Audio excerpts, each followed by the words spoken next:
several other witnesses, some of whom are not going to be here in person, but will be zooming in over the next hour or so. So Jackie, welcome. Thank you, Chair Durfee, and thank you for the opportunity to speak with everyone today. My name is Jackie Folsky. I'm the president of Vermont Farm Bureau, and I'll just have a few remarks before introducing one of my county presidents. And then I was asked to get some folks from New York State who have already been dealing with issues of collective bargaining over in New York State with their farmers, and hopefully they'll be able to fill you in on their challenges and opportunities. We're concerned about the legislation that might allow ag laborers to unionize due to the food security issue in regards to striking, just in case they decide to go on strike when apples are ready to be picked, strawberries are ready to be picked. That's a food security issue and an economic issue for the farmers. And also possible animal health issues. If we have laborers that are going to be milking cows and walk off at a 3 a.m. milking and the farmer doesn't know, we could have animal health issues from that. So we're hoping that that is not going to be the case. We support maintaining the exemption for ag laborers so to not unionize in Vermont. If the exemption is not maintained, we would prefer a no strike clause due to those reasons that I just stated. If laborers are allowed to unionize, oddly enough, we do agree with Migrant Justice in that they should go down to at least two, at the very least, two employees on a farm, because this way it doesn't appear that we're targeting dairy farms. And this would include all sorts and types of farms that are in Vermont, and they would all be treated equitably. We would like to see the specific definition in the statute for each of the following. What is an employee and how do you count them? I think we heard some pretty good information a couple of weeks ago from both Damien and from Allison Eastman about the concerns about how you count hours, who is a full-time and a part-time employee. We would like to have definition of farm or agriculture. Right now, there are, I think, 15 definitions, and we need to firm that up about what exactly we're looking at as far as who we're approaching, and also what is an ag laborer. I think we've heard a lot of definitions. Is it a seasonal employee? Is it an immigrant? Is it an H-2A worker? What are we actually looking at to affect these changes that we're talking about? And in all of that, we would also request that we look at having a separate ag labor relations board if we do go this route, because we do not feel that looking at the makeup of the current labor relations board in the state of Vermont, that we would have much equity regarding equity or understanding regarding agriculture based on those committee members. And I think it would be something that would be very helpful for both sides to have people who would understand what the issues are in the ag world. Several years, we've had a lot of discussion today too about the housing issue. And several years ago, Senator Starr heard concerns that was led by a UVM extension survey on farm labor housing. And Senator Starr was able to find $2 million that went through the VHCB, the Vermont Housing and Conservation Board, to help farmers pay for upgrading farm labor housing.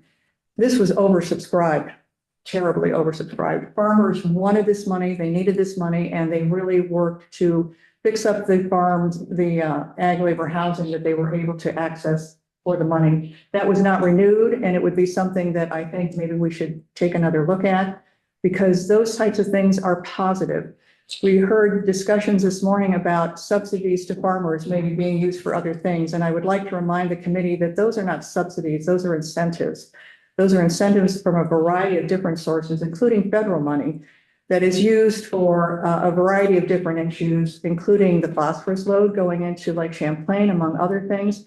And every time someone talks about subsidies for any type of business, it's a touchy subject, because we don't call subsidies to IBM through the veggie program a subsidy. We call it an incentive. And I think we need to change the language a little bit when we're talking about things like that. The other issue that I just wanted to mention is they talked a lot this morning about the Milk with Dignity program, and that program really isn't accessible to all dairy farms in this state. It's only accessible to those that ship milk to the Ben and Jerry's facility up in St. Albans. So if you're looking at the 472, I think is what we have left, farms in Vermont, that is not going to cover all of them. And I think what we would hope, instead of trying to have a state-run Milk with Dignity program, that we would hope for more advocacy and discussion between the farmer, owner, and the employee, and to try to make things work before we go the route of allowing people to unionize. So those are my comments. I don't have anything written, but I can certainly make some comments and send them in to Megan so that they're on the record. And I thank you very much for allowing me to speak today. And now I'd like to yield the floor to Mr. Card, unless there's any questions. Well, let's pause for a moment to see if anybody has a question. I would love to see your written notes because I was writing as fast as I could. We're talking It's a lot. I'll be glad to send some in. Thank you. We can go back and watch the recording on slow mode. Yeah. What we used to do with Senator Starr, we put him on fast mode. So. All right, I don't see any hands, so thank you. Thank you. And Glenn, yeah, please come on.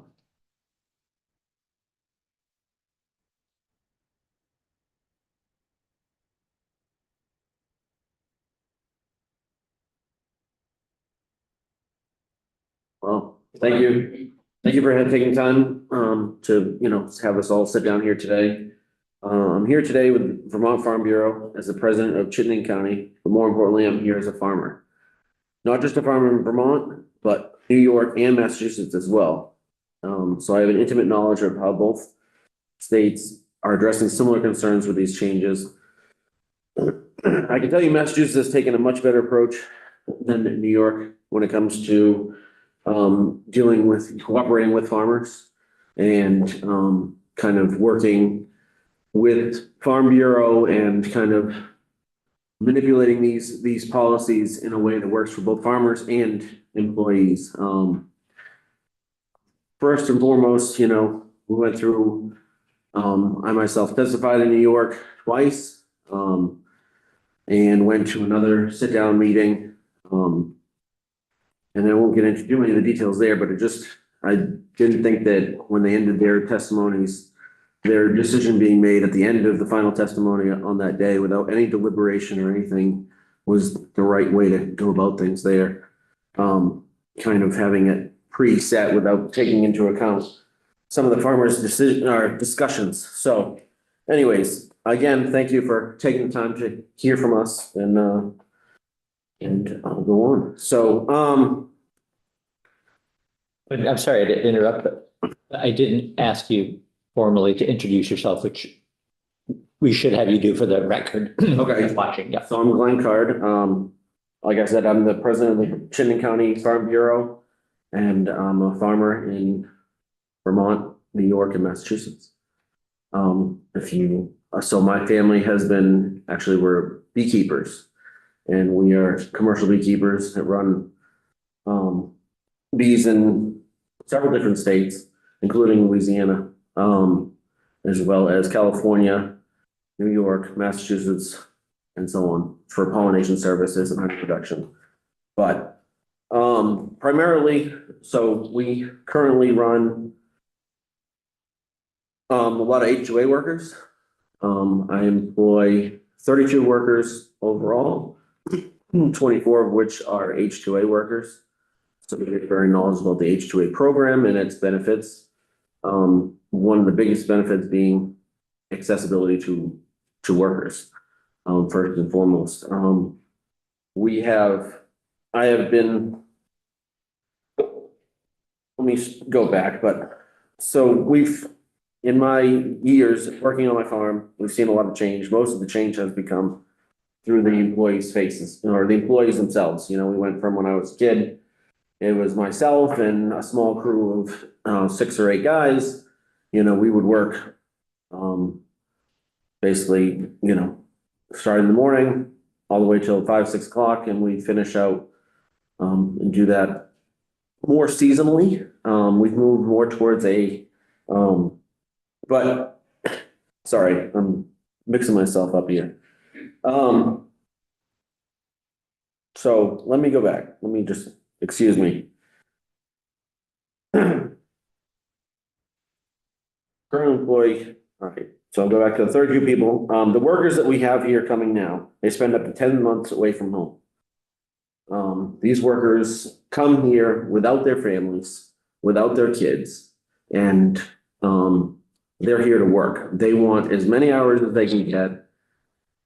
You know, in some cases, it's too much. You know, we've backed off the hours. In a lot of cases from what I used to do. I would work 80-hour weeks, week after week after week, and, we've kind of backed away from that. Some of that has to do with the overtime changes, in New York.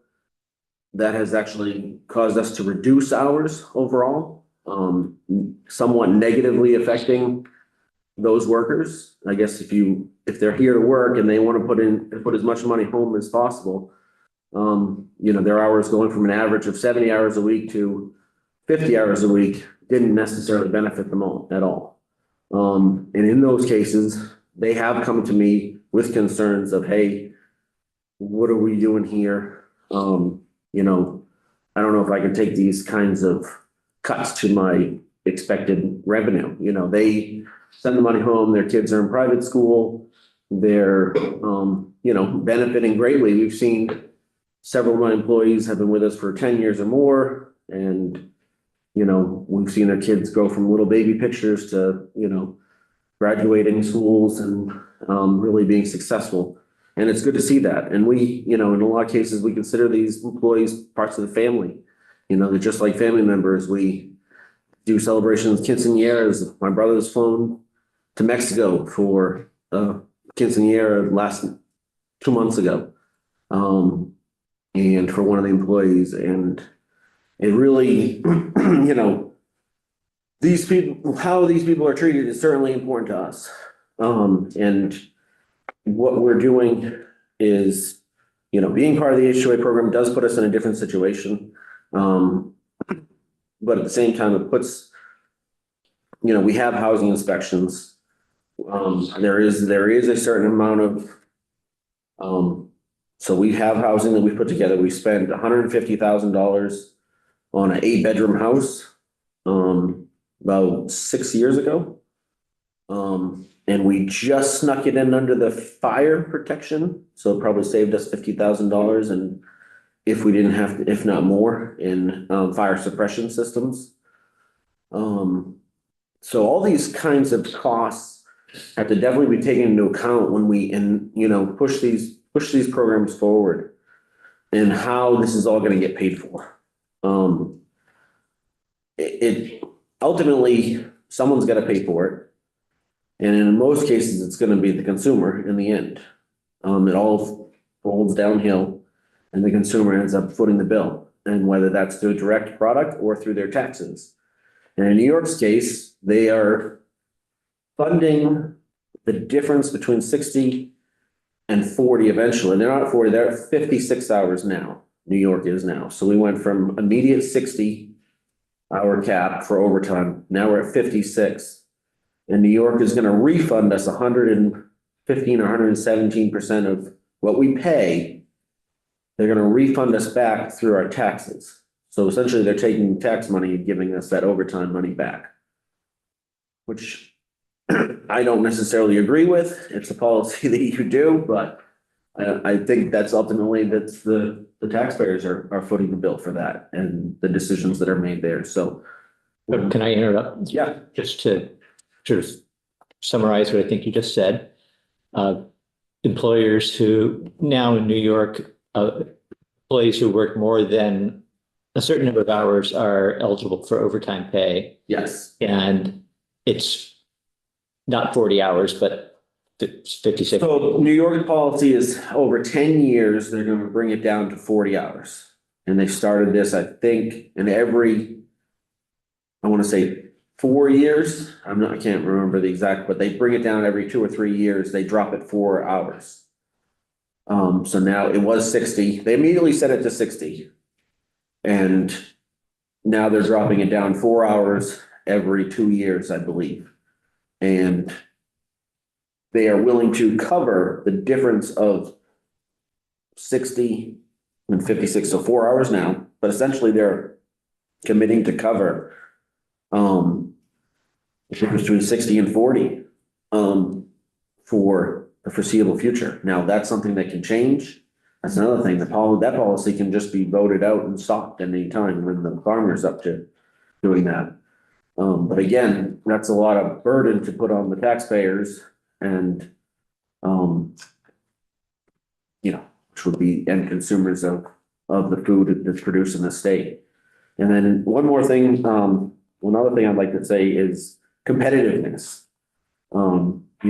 Many food producers in New England area, they're producing food regionally, but they're competing not only on a national level, but on a worldwide market. I would say with dairy, we've heard a lot about dairy. Dairy competes on a very big national level, and Canada too. So anything that increase their costs is making them less competitive with the rest of the country. And we've already seen a 40% reduction in dairy farms in the state of Vermont in the last 5 years. So adding any more additional costs to their burden already is just going to push more pressure, and it really just drawing we're not seeing young farmers get into farming. Farmers are getting old and getting out of it, and the next generation is not taking over those places. And it's really what you're starting to see is the loss of the small farmer and the introduction of big farms with big money. And that's not what Vermont has been about. It's been about the small farmer, the family farmer being different, not 75 cow rotating milking parlors, milking 15 to 3,000 head. It was, and that there's multiple reasons that has changed. I understand that that's not just this, but this isn't proposing here with, potential overtime would put a more of a burden on that. And I guess that's it. Oh, so this is just a thought in my head, but I've heard through the migrant justice system, or the survey that they did, that they suggested that there was 1,000 undocumented workers in the Vermont dairy farms or Vermont farms in general. But I don't see how any of this is going to help undocumented workers. If anything, an undocumented worker to me as a farmer is a liability. And I don't want them, I can't have undocumented workers on my farm, because if someone were to come in from the government and see an undocumented worker, I'm getting fined. If not having my H-2A license or my H-2A people revoked. So we need to address that part of it more directly. How can we make sure that undocumented workers are protected and have dignity and are able to have these things, but at the same time, not make it to where farmers don't want to take the risk of having them on there? Because once you bring inspectors from the state on your property, the rules are the rules. And if you break the rules, you pay fines. So, I guess that's it. Any questions? Yes, Representative Tension. Thank you for coming in today. Yeah, so, And I guess my question is, Jackie alluded to varying definitions of agriculture and agricultural workers. And you said you have 24 H-2A workers and I think another 8. And I'm just wondering, is there confusion for you on are these ag workers, or are they processing honey and thus being, production workers as opposed to ag workers, or is there any gray area for you? So their post-production in Massachusetts is different. It's not agriculture. So they would they could get overtime and everything else. But not necessarily in New York at this point. But the agricultural workers themselves don't have, so if you're packing boxes and packing materials, then you don't qualify as an agricultural worker in Massachusetts. That's not the case for New York State. And one more thing I'd like to say is, I would love to see some advocacy to help farmers understand the rules. Because there is nothing out there. We have to just kind of ask questions. Unfortunately, a lot of times it comes in, you're told what you're doing wrong. And you have to fix it. There's not a lot of. This is what you should, this is what's expected and this is how these are things that you can do these are what we're offering to help you. You're doing your business and farmers are busy. You don't see, Right. I'm here today, but farmers are doing farming almost every single day. So having a little bit of advocacy out there, some information on programs and, if there's funding out there, as Jackie said, the $2 million funding for housing would be huge. Would that advocacy come from Agency of Ag or Ag Extension or? Ag Extension would be great. Ag Extension, Farm Bureau, it possibly, Ag Extension probably has a little more money than Farm Bureau. But Ag Extension would be a great way and it would help bolster the Ag Extension program. Give them some more outreach to farmers and, that would probably be a good way to, take a step forward in those ways. So. Did I answer your question before? Yes, Okay. thank you. Just to help us clarify the entire situation, take an H2A worker. How is an H2A worker paid and at what rate?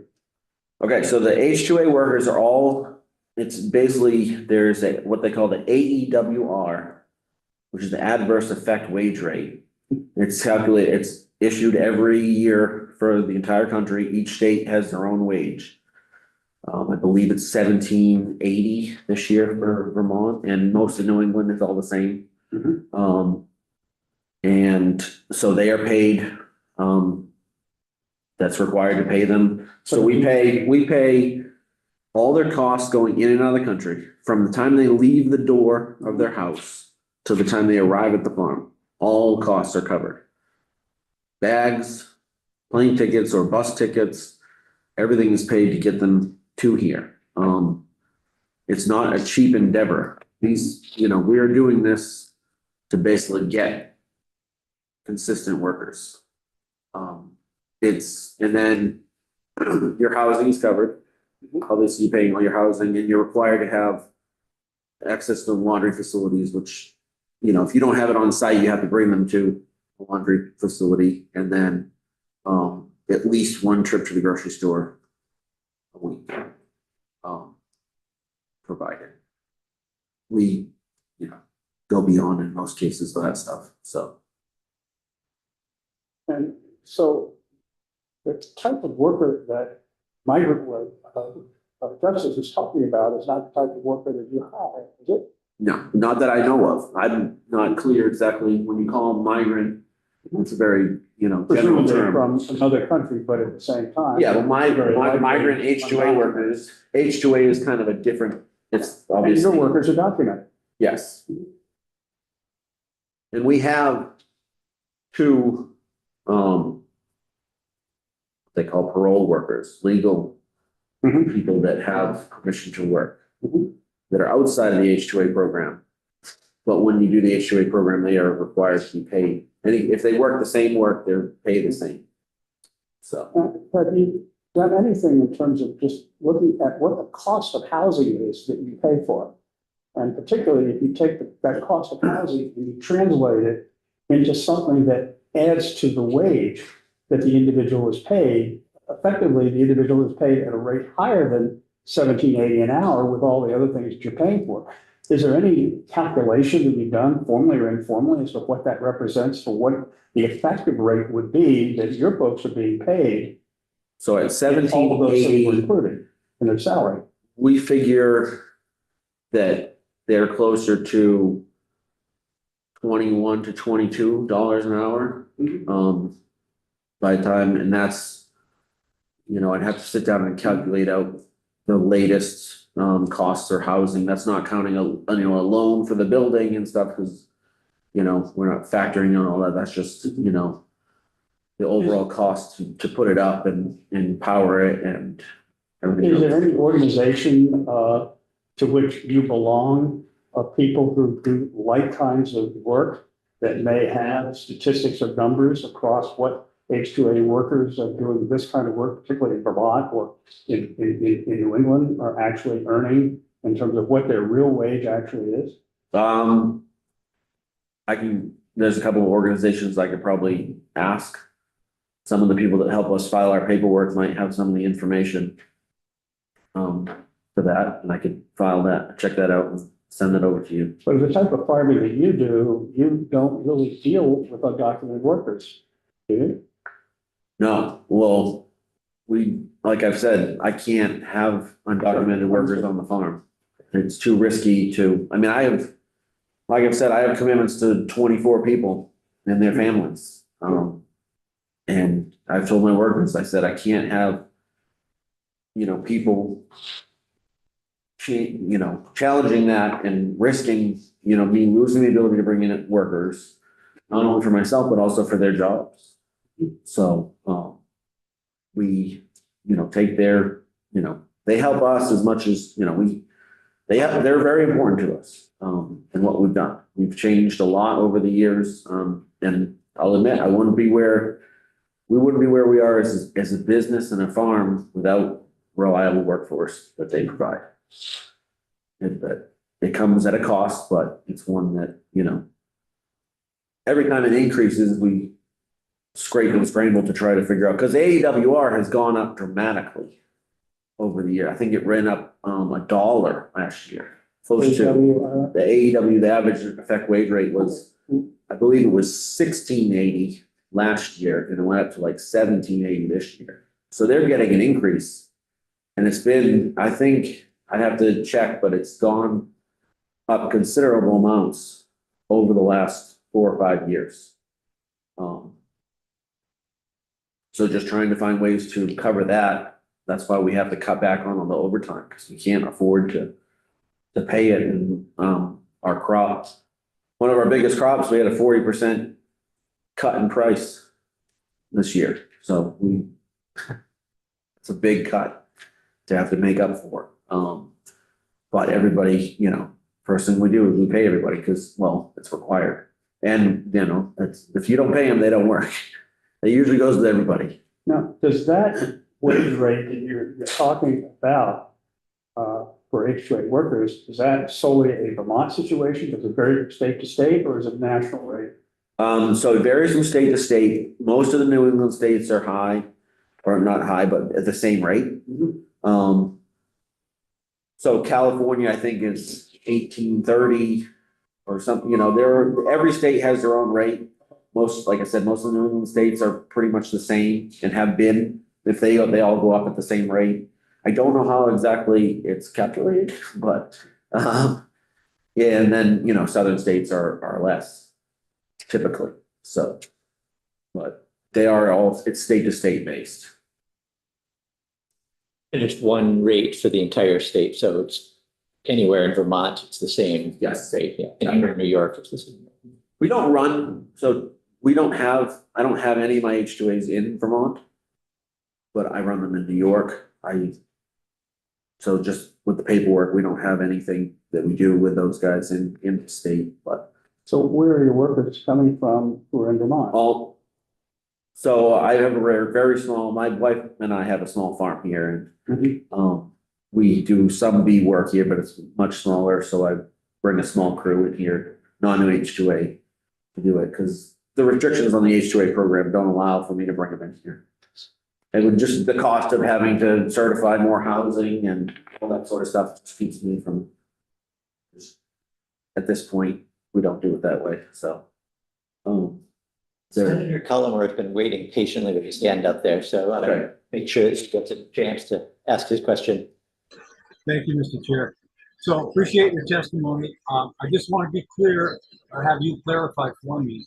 A lot of what we heard this morning seemed, at least to me, to indicate that it was the farmer that was somehow forcing a worker to take on so many hours, but I'm hearing from you, it's sort of the other way around, that it's the worker that is requesting that he or she be allowed to work a certain number of hours, and they're not being forced to do that. So I guess my question is that a true statement? And do they sign a contract that says, here's your average worker hour for the week, and that's the minimum that you can work, but you can always request to work more?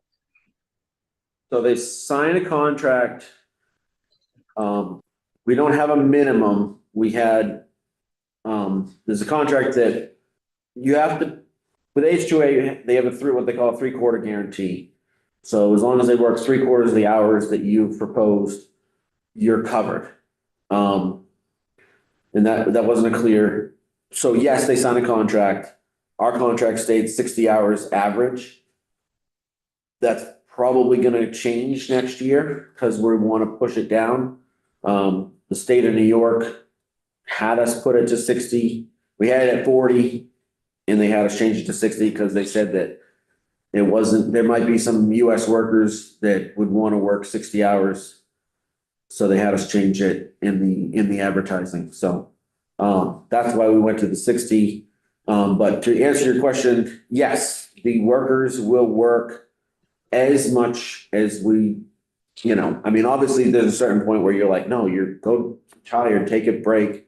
We don't work Sundays typically unless you absolutely have to, or we take another day. Maybe we just get rained out 2 or 3 other days and Sunday's beautiful and sunny. My guys go, can we work today instead of working in the rain? So we might work a Sunday. In New York, that day is a designated day off, so we pay overtime no matter where they are on that. So I typically don't work Sundays at all. But yes, they want to work. They will work 80 hours a week, every week, if they can.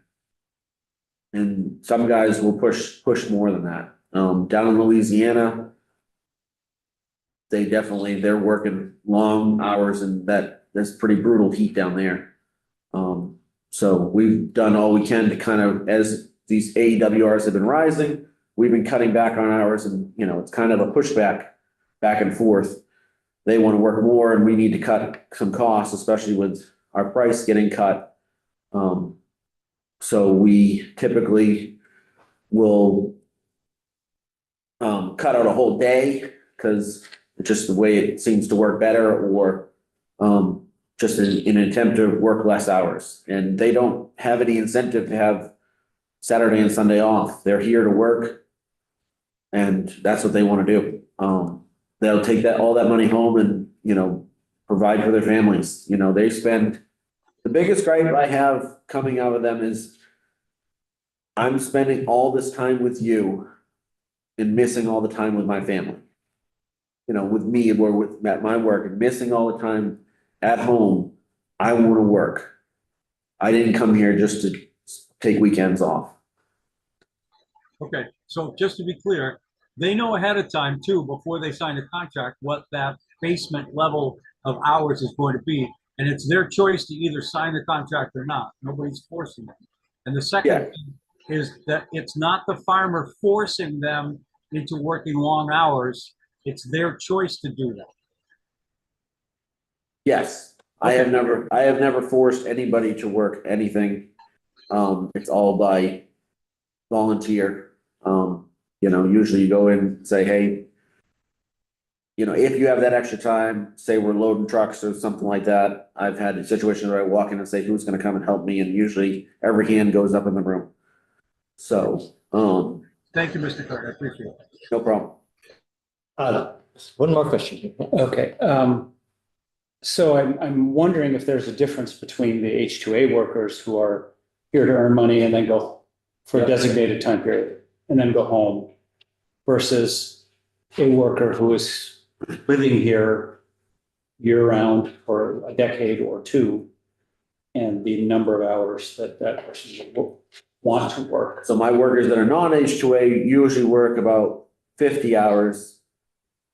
I don't ask them to work more hours. I have one individual in particular, he's been here since he was 18. He started living in California. He came to me when he was in his late 20s. He has since been, got his citizenship, brought his wife in. They have a child. He's now, taking more time for his family, and that's, I don't have a problem with that. I'm certainly not knocking on his door, pounding, saying you gotta come out and do this. I've never heard of an instance where people, I'm sure there's every case out there, but we have to remember that not every case is as bad as it may seem. There's a lot of farmers out there that care a lot about workers and, their families and what in their lives, and to each his own to a certain extent. So we can't put a broad brush across all this, so to speak. There's workers that are here for different things, and we should kind of make sure that each of those have an appropriate, accounted for appropriately. Thank you.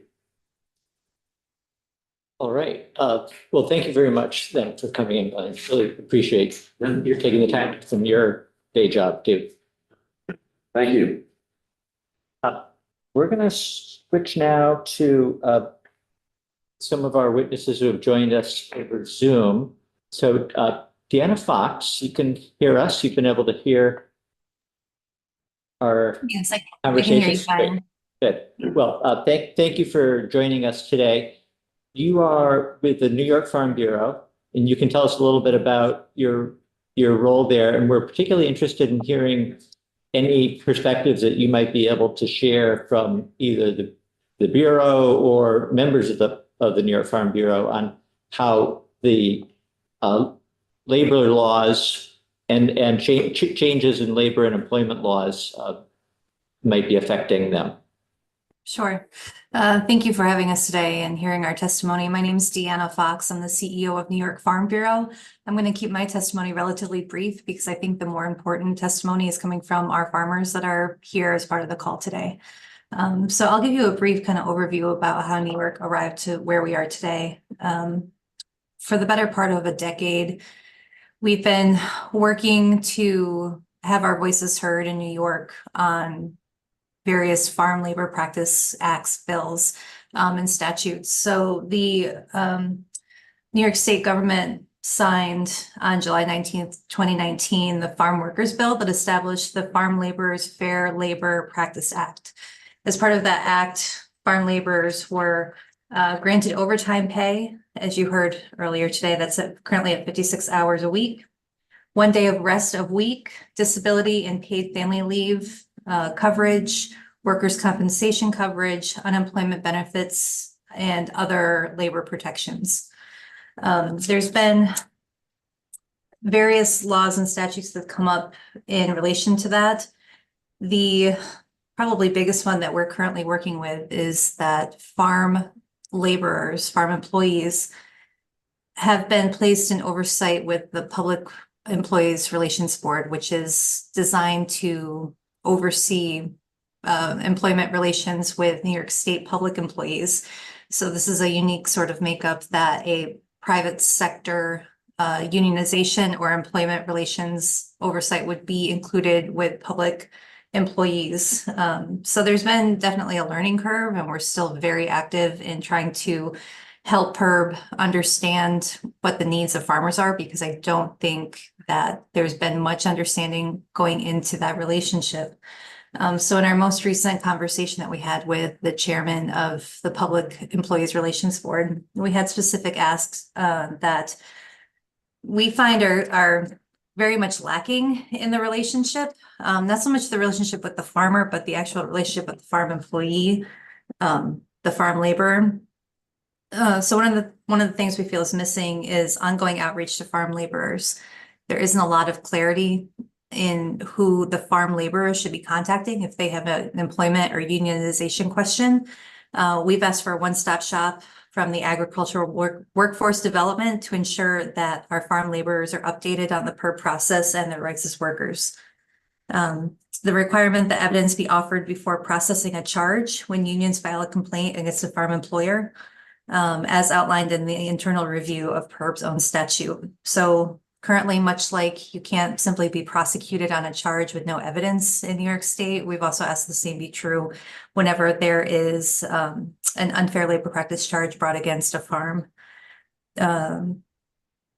Publication of opinions and guidance from PERB or our Attorney General's office on Farm Labor's Fair Labor Practices Act, to make sure that there's clear outlines of the judicial review, evidence of case law, and a precedent for issues that stem from these matters. We find that the current process is very unpredictable for our farm employers, and it leaves both the employer and the employee without understanding of how to proceed strategically on any sort of appeal on a case. We've asked that there be guidance on compliance on how employers or workers can demonstrate that a union no longer represents the majority of workers. It's still incredibly unclear. And that also applies to the decertification options in terms of the flip a petition for union clarification. There's not currently a clear process for how to decertify a union on a farm. There's lots of options for how to certify a union, but not to decertify a union should the workers feel that that's an option they'd like to pursue. The option for checking which union you'd like to have your dues deduction cards apply to, so the farm laborers can select and confirm the union that they're signing to. There seems to be some vagueness on what unions the farm employees are actually signing certification cards for. And part of that should be instantaneous copies of dues deduction cards when workers sign up to be part of a union. Right now, there is no process or oversight on the legitimacy or the authenticity of a signature on a dues card. There are several lawsuits happening on a New York State and on a federal level about some potential misconduct and forgery on those cards, particularly when H-2A workers, before they come into the country, being told to sign a unionization card that will require that they need to sign it in order to be allowed into the country. So we find that some of our farm laborers are signing these unionization cards and they don't actually know what they're signing. When they get to the farm, there's no clear process on once they know what they've signed, there's no clear process on how to decertify that union or to decertify the card. The way that the current statute is written, those farm employees cannot go to their employer and ask for help on those questions. And there's no clear way for them to contact PERB and have somebody at PERB that they can relate those concerns to and get those questions answered. So it creates this vagueness and this limbo for our farm employees and helping them understand what it is they're actually signing, what the union is there to represent, and their relationship with their employer. And I know as our two farmers were testify, as you've already heard testimony on, these workers really do become part of a family.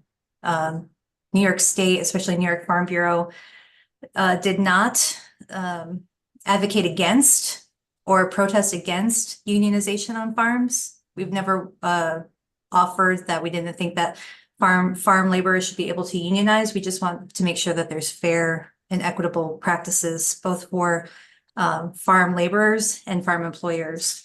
I think that kind of summarizes where we are in New York State. As I said, the process to actually regulating the statute is ongoing. We hope that in Vermont, you might be able to learn from the experience that New York State has undergone.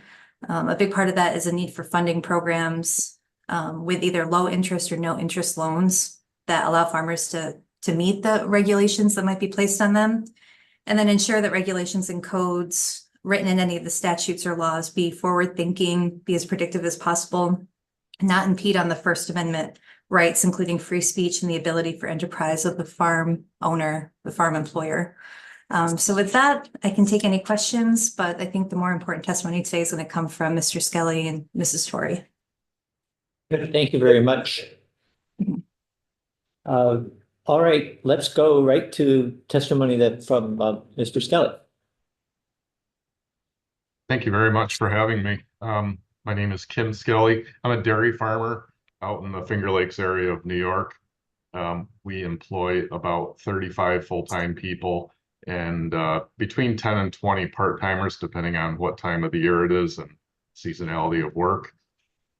It's certainly our effort to treat our employees in a way that they would always feel they can come to us for whatever changes they see or need, whether it be work related or sometimes family related or housing related. And while I'm not opposing the idea of collective bargaining on farms, I would feel in my case it'd be a failure of my ability to be a good employer if that came to our farm. So I guess one other thing I want to share with employees, our people work 5 to 6 days a week. Some are at 5.5. We don't have anybody working 6 days like every week after week. There are the occasional 7-day weeks during harvest. So we just finished corn silage harvest. There were a few 7-day weeks in there, but that's pretty rare. We strive not to do that. And we try to revert back to 5.5 day weeks for everybody as the season allows, which we're getting to again. Besides that, you know, all the things that were listed in the Farm Worker Fair Labor Practices Act, a lot of those things, benefits we already had in place. And I think many farms did. That just kind of confirmed it and forced it for those few that were left that maybe weren't already carrying those benefits. I would say our employees on the low end are making $50,000 a year plus housing. Just to go along with what Glenn was saying earlier, as far as number of hours a week, ours range anywhere from, I would say, 40 to 42 on the low end during the slower time of the year to 65 on the high end. And it is somewhat job-based and preference-based as to how much they work. As far as the overtime and that's effect and whether people want to work a lot of hours or not, you know, when the overtime first kicked in, we did try to push hours down. About 8 months into it, we had some people leave because of it, and we had to kind of settle at coming back up on some of their hours. And then I would say a couple of years later, we tried again. So we've tried to control hours and control overtime, but there is interest in, you know, many workers being able to work more and collect more money because of that. So back to the collective bargaining, as Jackie Folsom stated, no strikes is really, really important just for health of animals. You know, cows being milked on time, that can certainly cause bad health effects.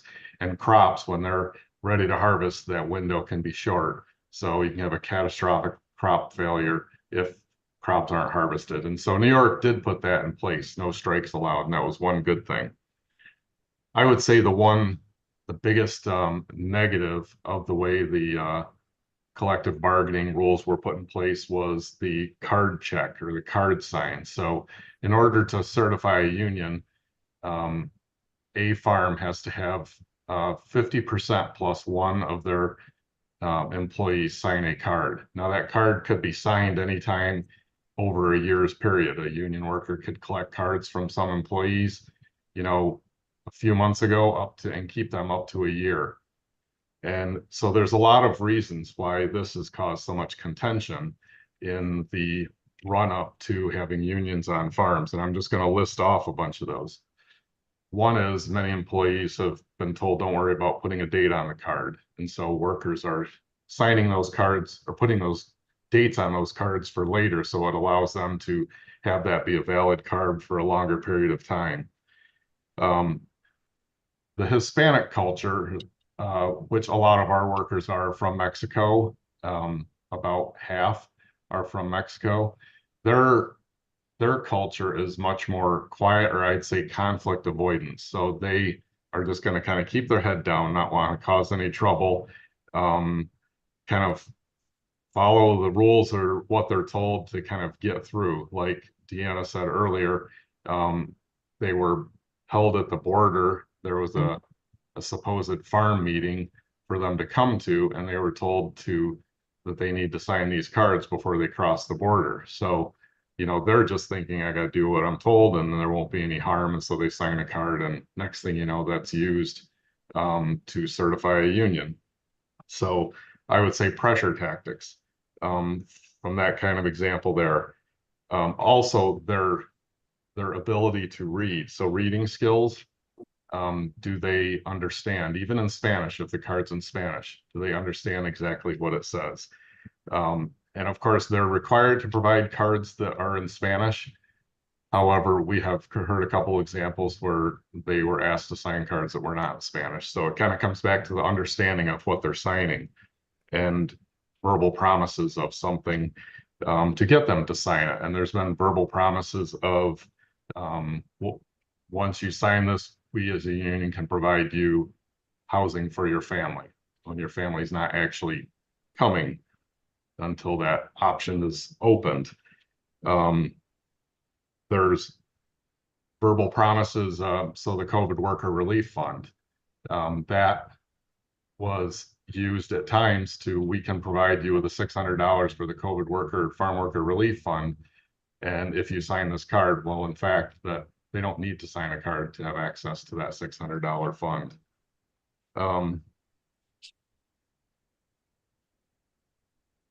There has been just pressure tactics, so they try and work their way into farmer housing, which is legal. But the type of personalities there, they have a hard time wanting to just tell that person to leave. And so then they've called their employer, and their employer shows up to try and get these people to leave their housing, and then the employer can be accused of unfair labor practice. So you can see there's a lot of issues that come with the card check versus having like a secret ballot in a room where they can vote on their own and hand that in, and the decision is made. I guess, if it ends up coming to a card check, like Deanna said earlier, requiring confirmation of signature and dates, and leaving a copy with the worker seems like a must. And then the other side, Deanna talked about decertification. I think the main thing is, a lot of these workers are not likely to call a government agency or government official. That's kind of foreign to them and very uncomfortable for them.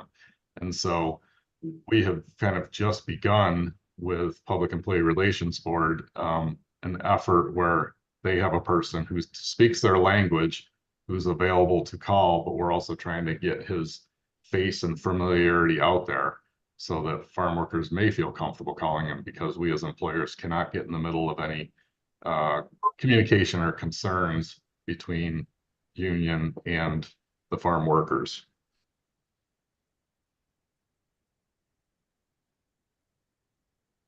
I think I've covered most everything I had in mind along this area. And I'll speak from my standpoint as far as union and my farm goes. I know my people have talked to union workers. I have offered our conference room at the farm as a place where they can meet, just to kind of remove that housing issue. It works for me. It doesn't necessarily work for all farms to be able to do that. So I appreciate your time, and if you have any questions, I'm willing to answer. Thank you very much. Yes, Representative Chestnut Tangelo. Thank you for this testimony. If are workers on your farm organized? They are not at this point, no. Okay, if they were, they would be a bargaining unit, and you would be their counterpart? So it's a farm by farm basis as opposed to a larger entity. Is that correct? Right. It would be on our farm, and there's possibilities of having a bargaining unit within a farm. So our labor force is kind of divided up in what we call the shop and crop crew, and then the group that works with the animals. And I think there's been discussion of that possibility happening on farms. I have not heard of it occurring yet, at least in New York. And out of curiosity, where in the Finger Lakes is your farm? We're in Newark, so kind of on the north end, between the northern end of the lakes and Lake Ontario, east of Rochester. Yeah. I grew up near Canandaigua Lake. Oh, yep. I'm just about 12 or 13 miles from there. Yeah. I had another question. You said for card check, there were several things that you thought were critical. One was having cards dated, signature confirmation, and I think there was a third thing. Leaving a copy with the worker so that they have a copy of what they signed and can keep that. Now, again, I strongly push you not to have a card check if that's the route you're going, and go with a secret ballot instead. Just to avoid all these what I call pressure tactics. Mhm. And people change their minds over time. Somebody signs one and 6 or 8 months later, they might change their mind, but they're not allowed to. Okay, thank you. Thank you. Mr. Skelly, do you have any sense of how many bargaining units have been certified, or how many elections, or no, there are no elections. I'll take that last part back. How many certifications there have been? I don't have access to that information. So I'm going to say less than 20, but I don't really know. Anybody in your immediate neighborhood? Yes, there's a handful that are near me. And a lot of the information I provide, I'm chair of the labor committee for Farm Bureau. And so, we kind of share in discussion of what's going on in different parts of the state. So some of the examples I shared with you are from all different parts of the state. Okay, good. Well, thank you very much. You're welcome to stay on the call if you'd like. And I've got next on the list, I think, is Maureen Torrey. Ms. Torrey? Correct. Thank you. Good afternoon. Hello. I am a farmer with over 50 years in Western New York, a family farm. We grow fresh market vegetables, processing vegetables, dairy, grain, and we also run a trucking company. As our farm grew, we knew as an employee that our number one asset is our workers. We were able to develop benefits, and many of our workers today average between 20 and 30 years. These are our domestic workers. Over 14 years ago, we went into the H-2A program. We started with 37 and today bring in over 200 H-2A workers. And many of them, of the 37, still work for us. They have brought their sons, brothers, cousins, uncles, and people from their community.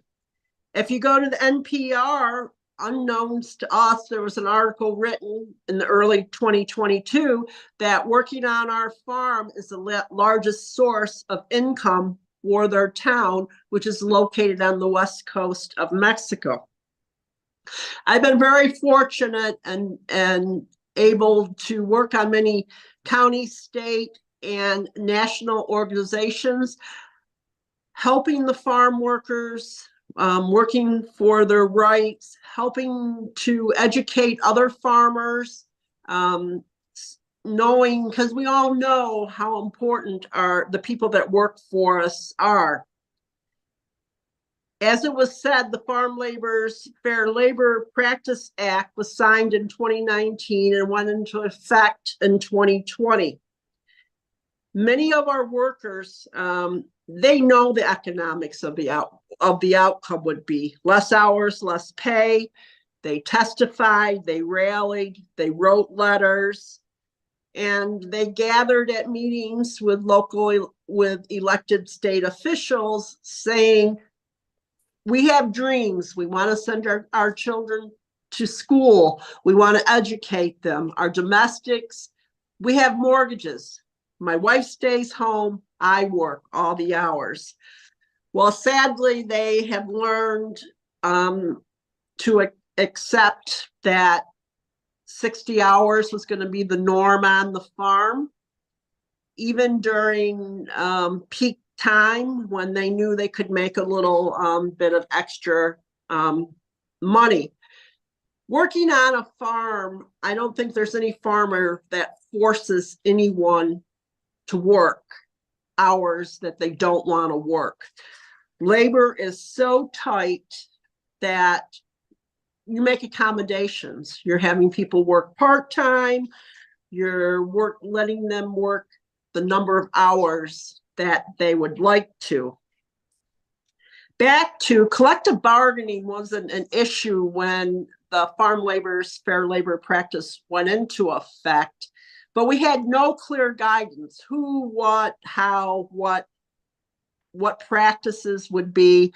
We knew we had card check, but we knew that was not good, that the workers needed for their own rights to have a secret ballot. It wasn't until 2 years ago the unions decided to start trying to unionize the workers on our farms. And they started with the H-2A workers. And the H-2A workers all are given what they call an ETA 790, which is basically a contract that tells them what hours worked, rate of pay, the length of the time, benefits that they would have working on that particular farm, and the type of work. Becoming an H-2A worker, coming like through the consulate in Mexico, takes about 3 days. They have an interview, and then they spend the night, and then they come back, and they're either issued a card, and then the next day they leave to travel to wherever they're going to work at. In Jamaica, it's a little even bit more. The Jamaican government requires that they pass a physical.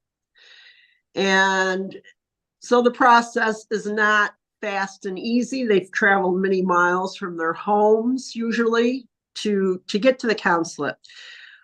Well, once our workers arrived across the state, they started talking about these meetings that these people told them that they had to come to. Meetings in hotel rooms, or in the case of Jamaica, at the medical center where they were having their physicals, making them sign these pieces of paper. And like Mr. Skelly referred to easily, our workers, they want to please. And so they would sign without knowing what they were signing. They arrive at the farm, and the union started showing up at the farm in their housing, all different times of the evening, and also trying to pressure them to sign cards. They did make headway at a few farms, but then once the workers realized what they had signed or started asking questions, they're saying, no, I don't want to be part of that. One of the biggest things that has happened is that our relationships have changed with our workers. Like when you have, there always are, it will be part of our farm family, but a worker, when they have a stranger come to their housing and they have somebody there that they don't want there, who do they call? They call the boss, the farmer. We've had now farms where the boss has shown up, and because they showed up and the union was present, within the next week, they have an EEOC lawsuit against them because they're accused of not allowing the union to meet with their workers. It's also, Tim hit upon the culture, and our workers, they want to please, they want to have a good job. They don't job hunt. Once you usually have an H-2A worker, they want to come back and work at your farm for their career, and they come back year after year, and they're worried that they're not going to be allowed to. If they think you think they've done something wrong, they're embarrassed about that they got caught signing these cards. They're stressed. They talk about going to other states that I don't need this. I can work anywhere. They like coming to New York. They take ownership of our farm, and they're very stressed. And as a farmer, it's hard seeing our workers exploited. They're having trouble decertifying. They're having these visitors at night. They've worked till 6 o'clock at night. They get home, have dinner, and at 8:30 they have somebody coming into their housing unit and putting pressure on them. And right now in New York, with the collective bargaining, we have the lack of proper oversight for both the workers and the farmers. The farmers are worried about losing some of their benefits that they've had. They know that, they're agreed on with the ETA 790, or if you're a domestic worker, we have terms and conditions of employment that are given that outlines everything. And our young people on the farms that are considering going into farming, the succession, the union stays with the soil if one is formed on that farm. And they're saying, well, why do I want to stay here and farm? How can I sell my farm? It's been devalued. And we've been very proactive in New York State. We formed what we call AWDC, which is an Agricultural Workforce Development Committee. We're very fortunate to get state funding, and we're able to hire a director and several other people now. This committee is joined by all different members and of different agricultural groups and commodities across the state. We work on things as housing, labor laws, spending a lot of time doing educational work. We do road shows, we provide handouts, and it's all of agriculture working. And we're very fortunate that our state has recognized this, and we're able to run the program through Cornell University.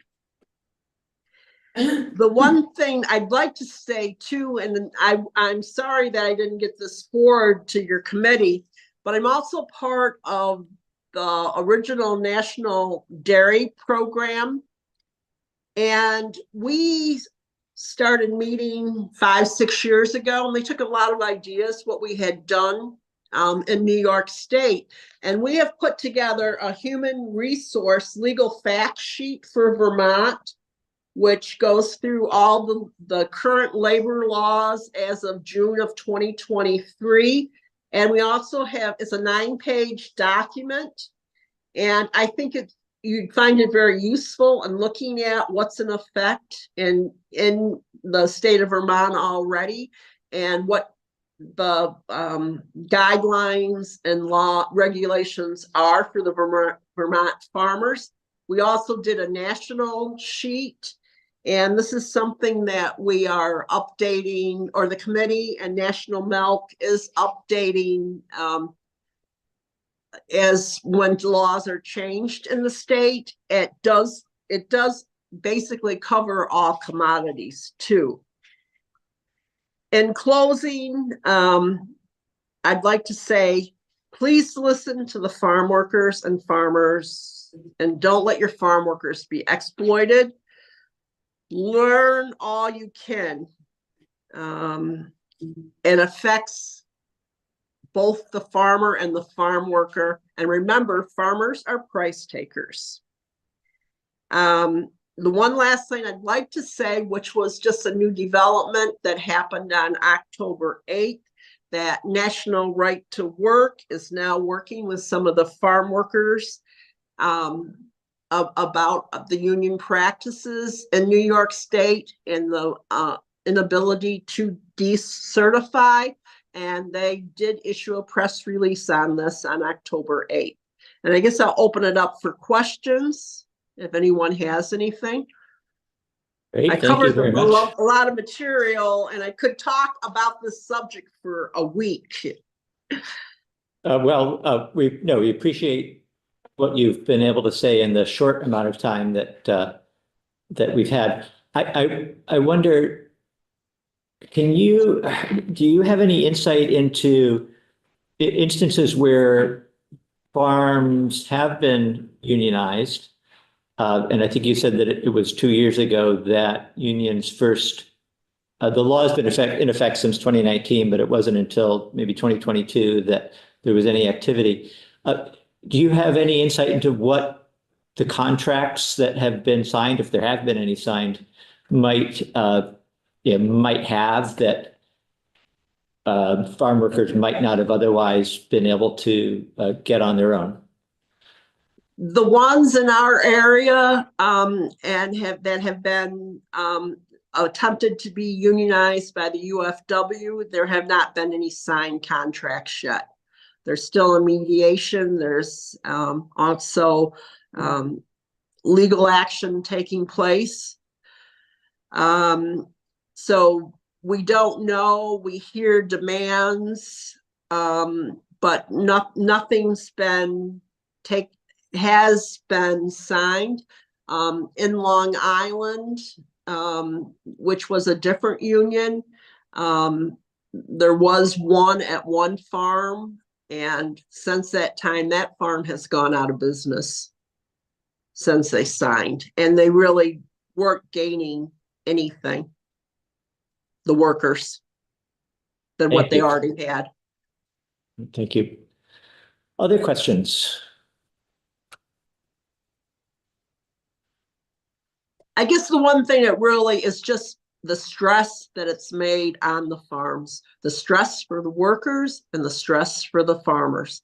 And it's just turned things upside down. We're so used, we're like my workers tell me, we're family, we're part of your family. And why do all these people want to do this for? And it makes it hard. All right. Well, I don't see any other hands. So thank you very much for your testimony this afternoon. Thank you. We're running a little bit late, and I know that Mr. Roberts has been on, and I'm just going to ask if the committee would be okay with just taking a very short, like 5-minute stretch break, and then we'll get right back to it. If that's okay with everyone. We probably don't want to be here any longer today than we need to be either. So, okay, well, let's come back. It's now that clock says 2:30.